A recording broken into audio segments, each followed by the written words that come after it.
I truly believe that there is nothing more important in life than sleep. There are a few ways to get the perfect sleep.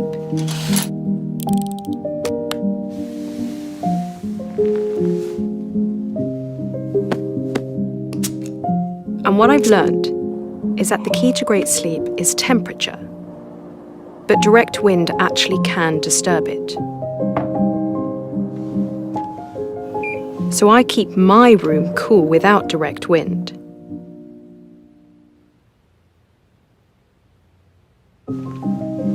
And if you do the same, well, then you're already halfway there.